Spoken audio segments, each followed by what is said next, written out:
Hey guys, welcome to our neighboring devotional, which is typically on Wednesdays. A little bit late in getting this to you, but I hope this week finds you well in all of this self-distancing.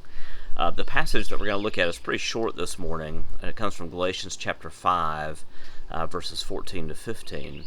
It says, "For the whole law is fulfilled in one word, you shall love your neighbor as yourself." There it is again. We've seen it over and over and over again in the scriptures, that love God, love your neighbor as yourself. This time Paul says the whole law is fulfilled in that one word of loving your neighbor as yourself. But I think what Paul is getting at here is that if we're doing that, then we are loving God, because as we've said before, loving your neighbor is the second of the second part of the Ten Commandments, the last six commandments. And if we're doing that, then we're actually displaying love for God. And so he summarizes it in loving neighbor as self. But then he does something a little bit different than what we've seen before, and he says this. He says, "But if you bite and devour one another, watch out that you're not consumed by one another." Have you ever heard the Dr. Seuss story about the Sneetches? You may remember that story as a child or as a parent reading it to your children, but the Sneetches, there were Sneetches that lived on the beaches, and there were two different kinds of Sneetches. There were the star-bellied Sneetches, and there were those that did not have stars on their bellies. The star-bellied Sneetches felt superior because they did have the star on their belly to the ones that didn't. And then unto the scene walks Sylvester McConkey McBean, and he has a machine that those that did not have stars in their belly could pay him $3. They could enter the machine, and when they came out the other side, they too had stars on their bellies. So they do this, they go through the machine, they come out, and the ones who had previously had stars on their bellies were incensed because these others were now included in their group. And so, again, Sylvester McConkey McBean says, "I can solve that problem. It'll cost you $10 each." And so the Sneetches with star bellies walk through the machine, they come out starless.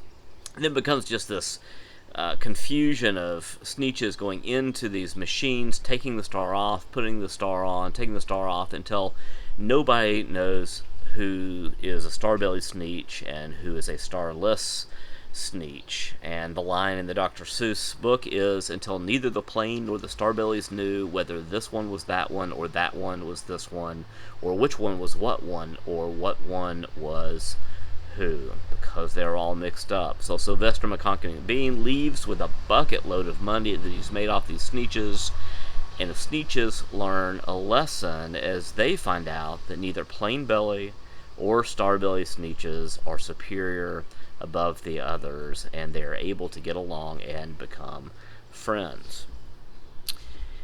Masks have become our stars, and we can turn anything into a self-righteousness. That's the way our hearts go. And during coronavirus, is the self-distancing, whether you wear a mask or don't wear a mask, has become our star-belly Sneetch dilemma.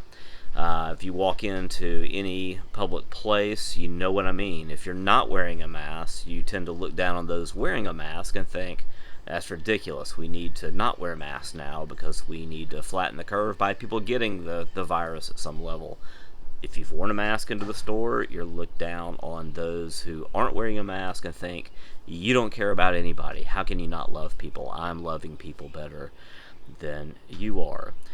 This gets to the heart of neighboring, because what Paul is talking about, what he is addressing, is primarily in the book of Galatians, the issue of circumcision. It's just like the mask. The Jewish people felt superior because they had been circumcised, therefore they weren't welcoming the Gentiles in. And Paul is saying, look, you're eating and devouring one another. The law is love your neighbor as yourself. There is something greater at stake here. And the problem is not whether you have a star in your belly or you wear a mask or don't wear a mask. The problem is the heart. The heart needs to be circumcised. The heart needs to be changed. And when you change the heart, you change your love.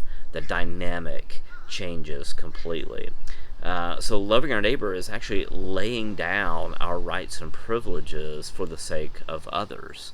Sacrifice is a cost. The Sneetches lost a lot of money. It cost them a lot of money to learn this lesson. But with the good news of the gospel, is the cost is on Christ. He has taken on the law that we use against each other, the rules and regulations that we use to feel superior. He's taken that on himself, paid the penalty, paid the price.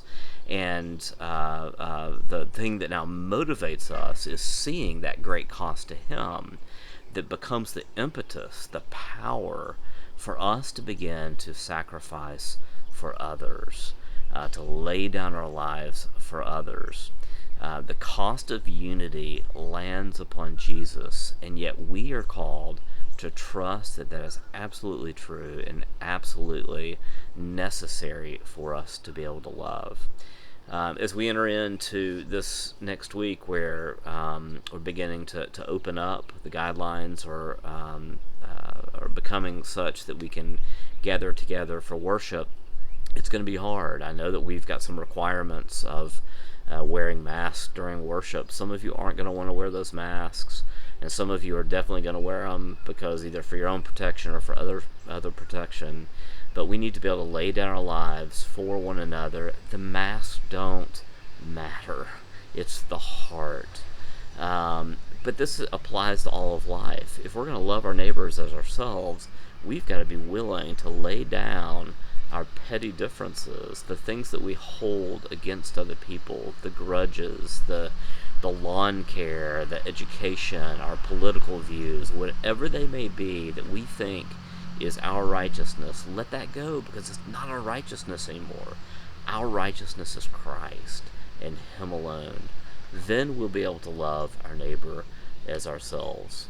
So let's think through this, pray through this, begin asking yourself, what are the masks that I wear, or what are the stars that I have on my belly, or vice versa? What are the things that I'm doing that make me superior over others, so that we can repent of that, turn to Christ, and love our neighbor as ourselves?